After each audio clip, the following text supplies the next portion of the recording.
Tu tournais le coin de la rue lorsque je t'ai vu. Il pleut. Cela ne met pas à son avantage quand il pleut sur les cheveux et les fringues, mais quand même, j'ai osé. Et maintenant qu'on est là, que je ne veux pas me regarder, il faudrait que je me sèche, les cheveux tout au moins, pour ne pas être malade.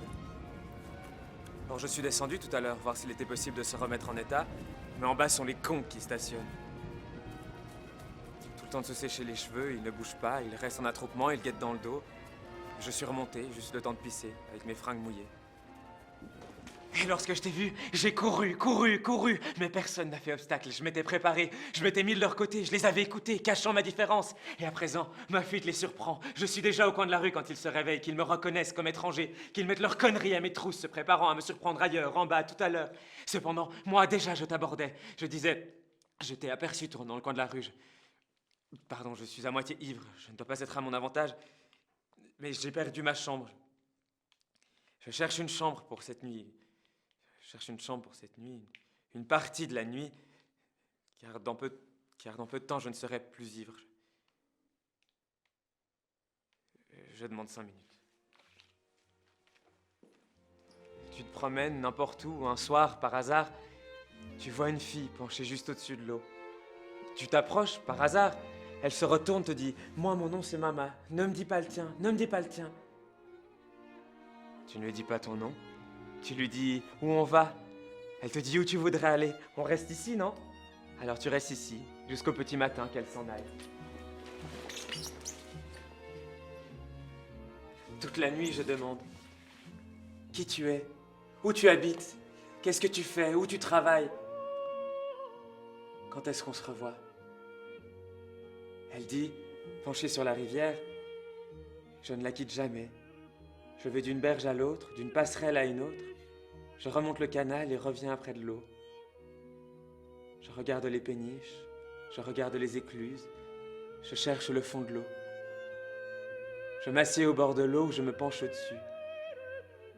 Moi, je ne peux parler que sur les ponts ou les berges et je ne peux aimer que là. Ailleurs, je suis comme morte. Tout le jour, je m'ennuie et chaque soir, je reviens près de l'eau et on ne se quitte plus jusqu'à ce qu'il fasse jour.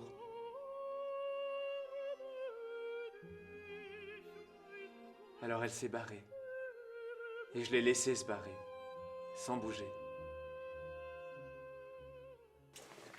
Alors dès qu'il a fait jour, j'ai écrit sur les murs.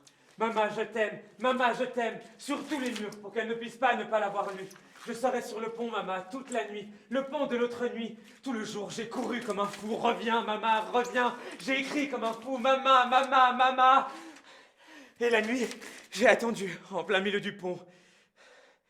Et dès qu'il a fait jour, j'ai recommencé les murs, tous les murs, pour que ce ne soit pas possible qu'elle ne tombe pas dessus. Reviens une seule fois, une seule petite fois, reviens 1 minute pour que je te voie, maman, mais merde!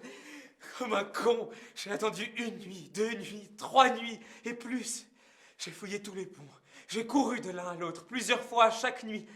Il y a 31 ponts, sans compter les canaux.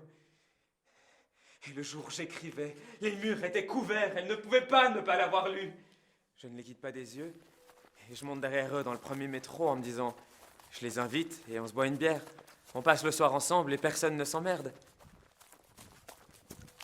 Mais en même temps que cela, je sens dans mon dos que l'un des deux met la main dans la poche de mon pantalon, qu'il tire mon portefeuille. Moi, je ne bouge pas tout de suite. Je sens que je tiens la forme, alors je me dis « Mec, pas de bagarre. » Je leur parle et il n'y a pas de raison que cela ne marche pas. Je me retourne et dis « Ok, fais pas le con. Je vous invite et on se boit une bière. Après, on verra bien ce que l'on fera. Ensemble, on ne s'emmerdera pas. » Le loupard dans mon dos regarde son copain. Ils ne disent rien, comme s'ils ne m'avaient pas vu. Ok, vous faites pas le con. Vous me rendez mon fric. On se parle un coup, on se boit un coup et on continue ensemble. Ils se regardent toujours, comme s'ils ne comprenaient pas. Puis petit à petit, comme cela, par les yeux, ils se mettent d'accord. Ils commencent à parler de plus en plus fort pour que tout le monde entende, toujours sans me regarder. Qu'est-ce que c'est que ce mec? Pourquoi il nous les casse? Il nous cherche ou quoi? Qu'est-ce qu'il veut celui-là? Il me pousse vers la porte. On descend ce PD à la prochaine station et on lui casse la gueule. Alors moi je dis ok, vous me rendez mon fric, alors et c'est bien comme ça. Mais ils disent ce PD qu'il attende et on lui casse la gueule. Personne ne croit au fric, mais tout le monde croit au PD. Et je me fais descendre à la première station sans que personne ne bouge.